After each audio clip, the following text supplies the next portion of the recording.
When you think of a superhero, what comes to mind? Super strength? Some super speed? Super invisibility? Like a really super cool spandex suit? I know you're thinking it. What about sacrifice? What about honor? What about protector? Nowadays, heroes have jumped off the page and onto the big screen, and they're sure impressive. The feats that they accomplish and some of the really cool action scenes, they are truly inspiring. Kids and adults everywhere are dressing up, imagining what it would be like to be their favorite superhero. And who can blame them? Whether it's in a comic or a TV or an action figure, you can always tell which one is the hero. Maybe it's just excellent storytelling, but there's just something about him that makes it so obvious. But in the real world, sometimes you have to look a little bit closer to find the true heroes among us. All right, let's talk about another hero really quick. The sandwich. Our favorite sandwich place is called Big Town Hero, and although the locations have dwindled down over the years, it holds a special place in my heart. You see, not only do I eat there as often as I can, but there was one specific location I frequented with my dad. The food was delicious, and the company was great. We ate there so often, I remember so many details about this location. One in particular was this poster hanging on the wall. This poster had two people standing face to face, and one of them was this large man holding this itty bitty little sandwich. And then the other was a very small boy holding a ginormous sandwich. The bold letters across the top of the poster said, "Heroes come in all sizes." Cute and creative poster to highlight you can get a sandwich from large to small. But I think there's a deeper meaning we can draw from this. You see, many times our true heroes are not ripped beyond belief, and they don't have the ability to fly and keep perfect hair. The only flying that they do is under the radar. It's the everyday things you don't see that make them super. My hero, well, he's in shape. Round is a shape. My hero causes the earth to tremble beneath his very steps.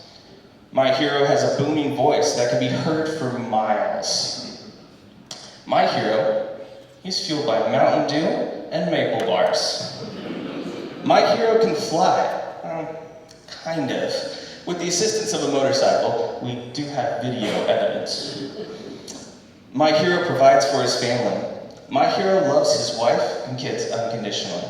My hero is always there, no matter when you need him. And my hero is full of godly wisdom. My hero made me the man I am today. My hero is my dad.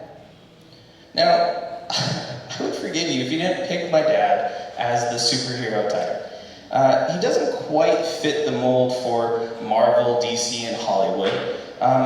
But let me share you a few things behind the scenes that will show you that he is the clear choice. There are many things I love and respect about my father, but I just want to highlight a few big ones. And this first one, I believe, alone qualifies him for hero status. And that's the way he loves my mom. You see, my mom is a wonderful person, and she's been dealt a very difficult hand when it comes to her health.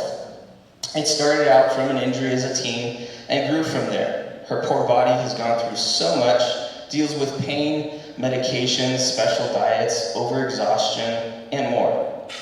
Throughout the years, she has been able to do less and less, which means my dad spent a lot of time waiting for my mom to feel good enough so they could do things together. Year after year, day after day, my dad chooses to love my mom, take care of her where he can, and spend every moment he can with her. I've seen so many marriages fail over so much less. The way my dad loves my mom and stays by her and supports her is nothing but pure faithfulness. I respect and adore my dad for this. Second is this. Without my dad, I would not be the man I am today.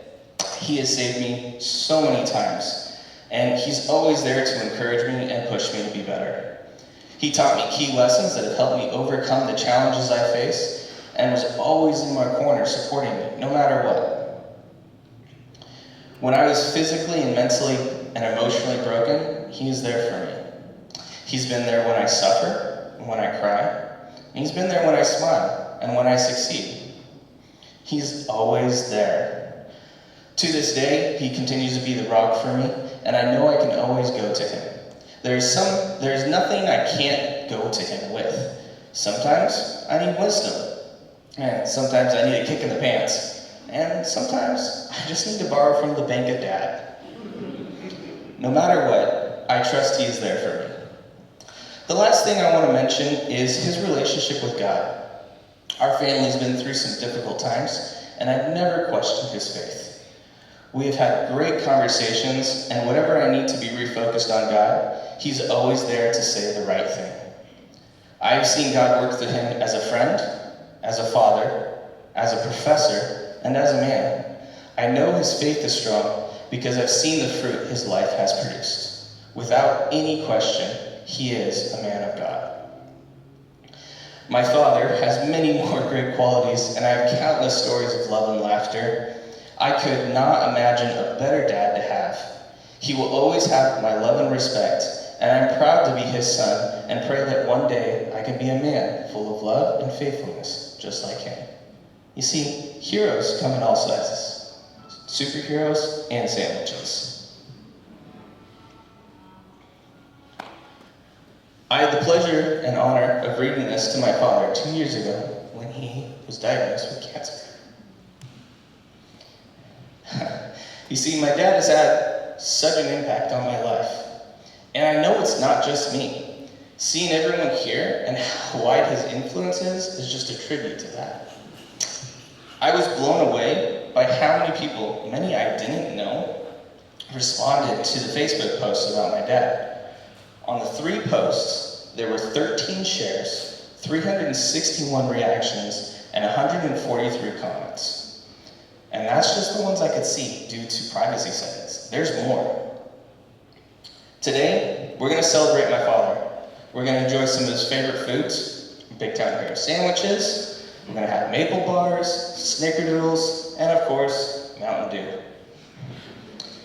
In the room in the back here, we're going to set up a memory station where we can record videos and little tidbits of fun stories and funny memories that we have with my father. We encourage you to take time to go in the back and record a short, funny story, maybe a happy memory, or even how he impacted you.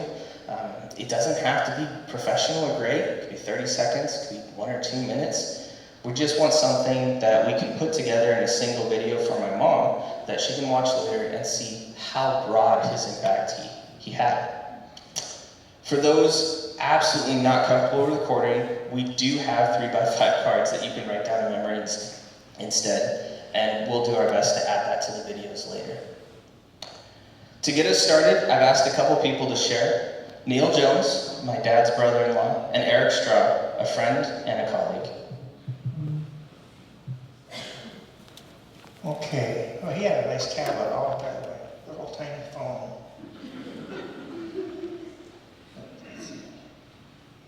All right.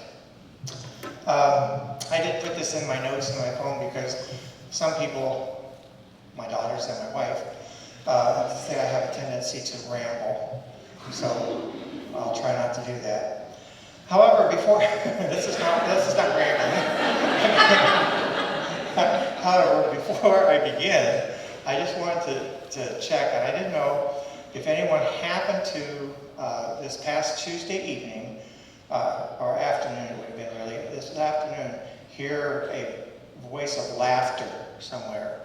I don't know if anyone else heard that, but I was out and I played 9 holes of golf just up the street from my house at this little course. And I was on the first tee and I teed it up, hit it, and it went right straight up in the air, and then it started going left, and then it went off the top of a roof of a house that's on the side. And all I thought was, I could picture Don laughing at me then. But he shouldn't laugh too hard because he was the one that broke the window at McNary Golf Course, not me.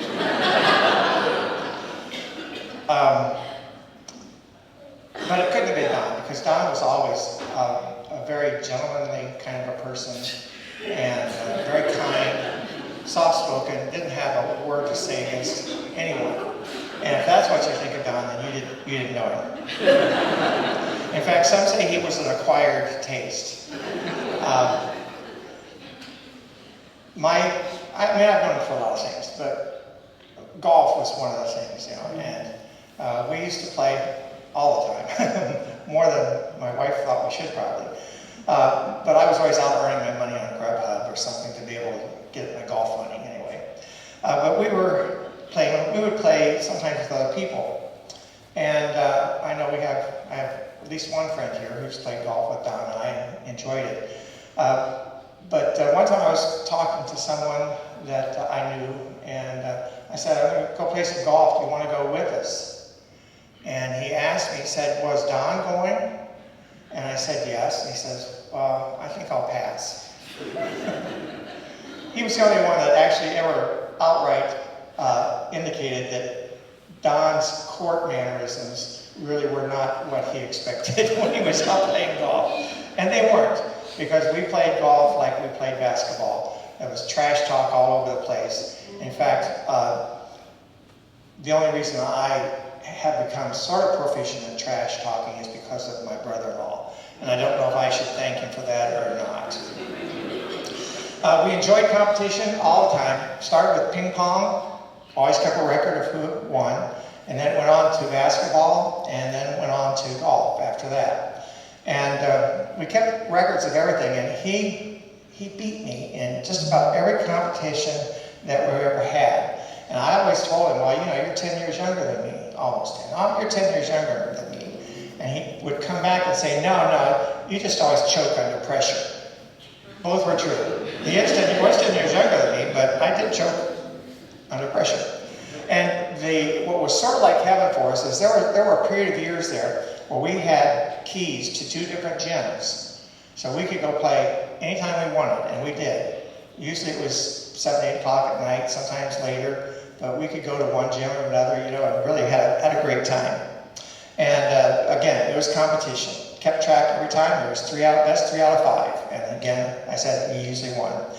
But it wasn't even just that. At the end of the night, we had another competition, and we would shoot 10 free throws each, and that was a point. And then we'd shoot 10 three-pointers, and that was a point. And then we'd go to this line that was about 8 feet back from that, and we'd shoot 10 from there, and that was worth a point.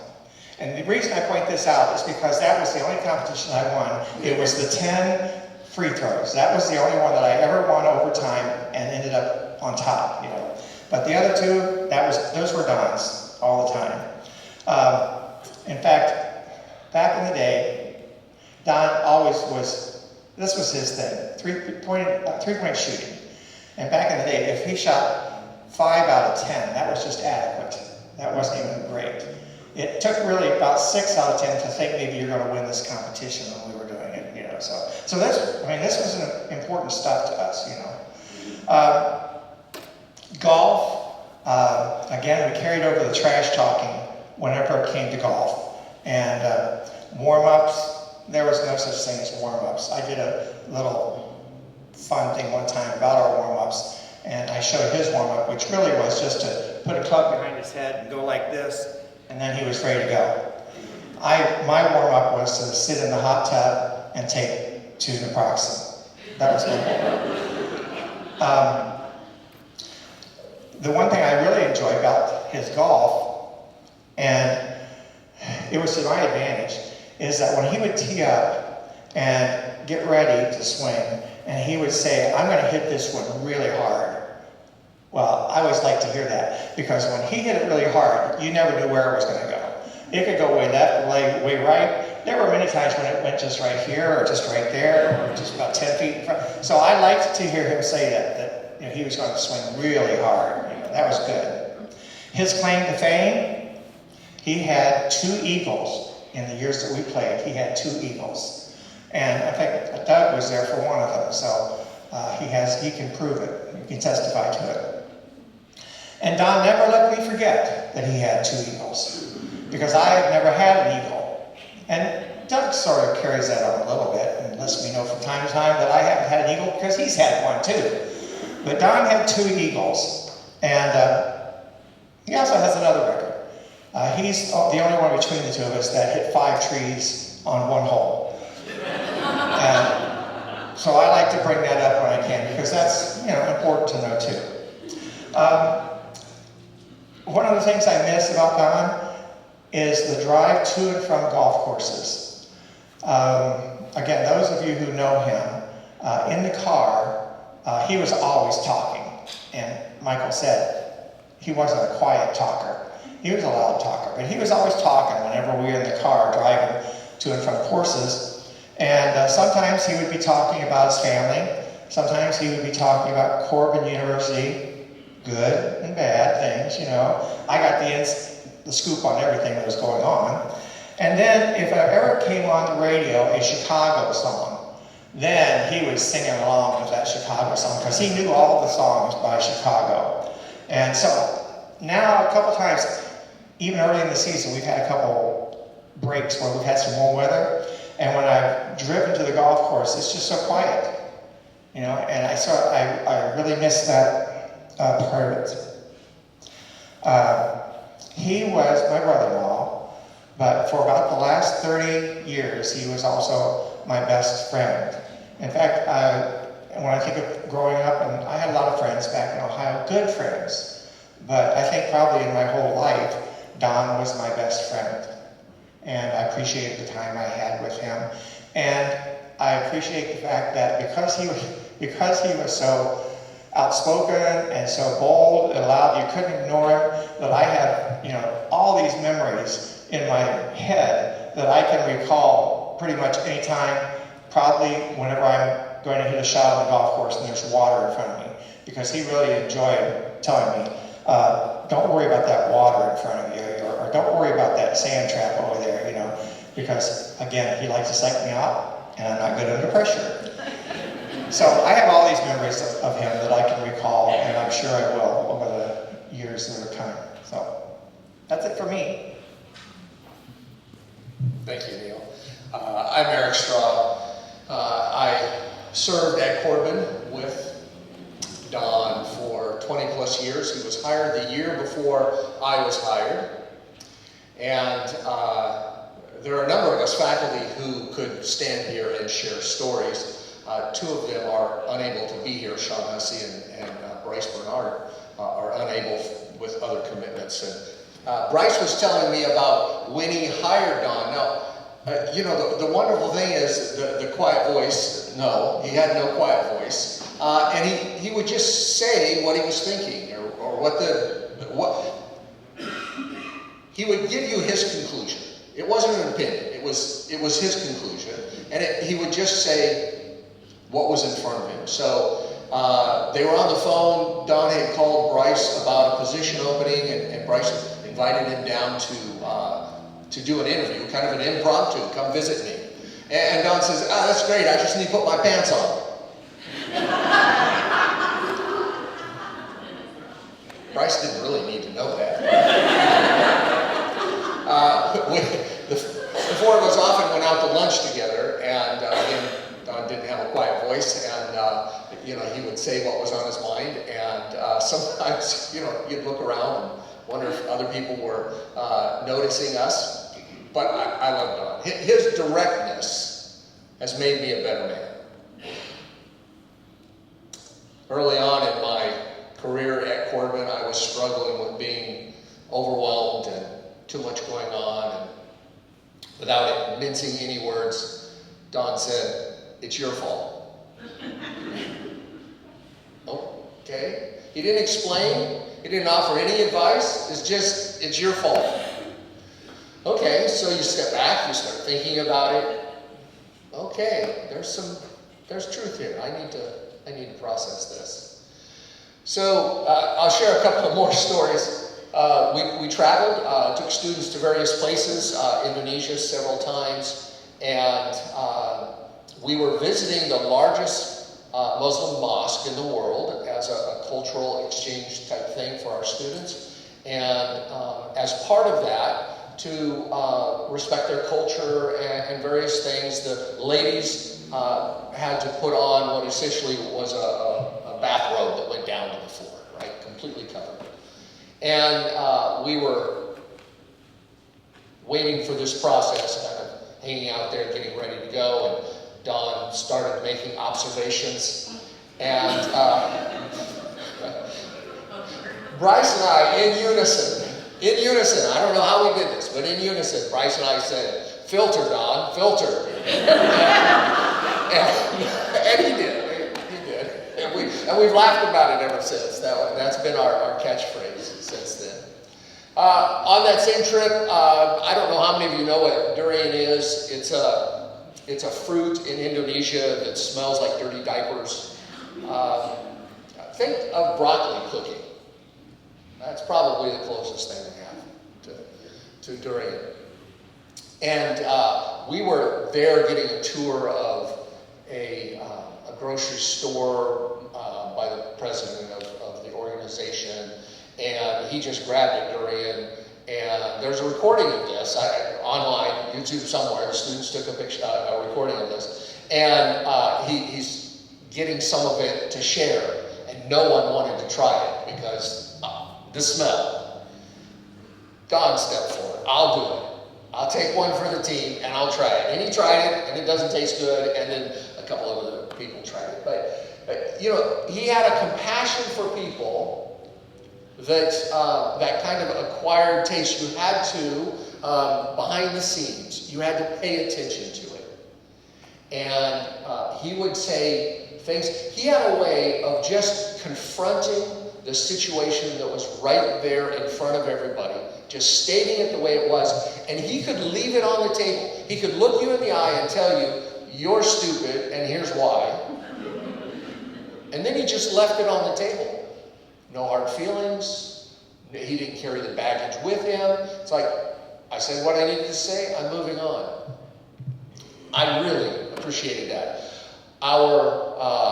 The end of our hallway where his office was is much quieter now. We were kind of diagonal offices, and I just enjoyed over the years so much the bantering back and forth. He was very competitive. He taught personal family finance, and he wanted to know what my credit score was so we could compete.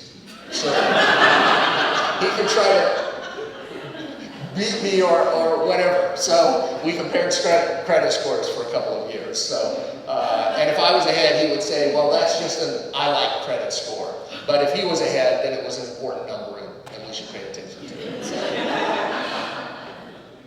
I miss Don a lot.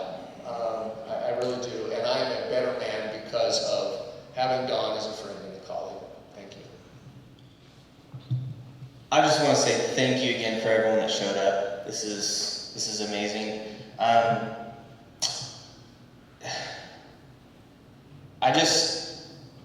It's amazing just the breadth of influence that he had.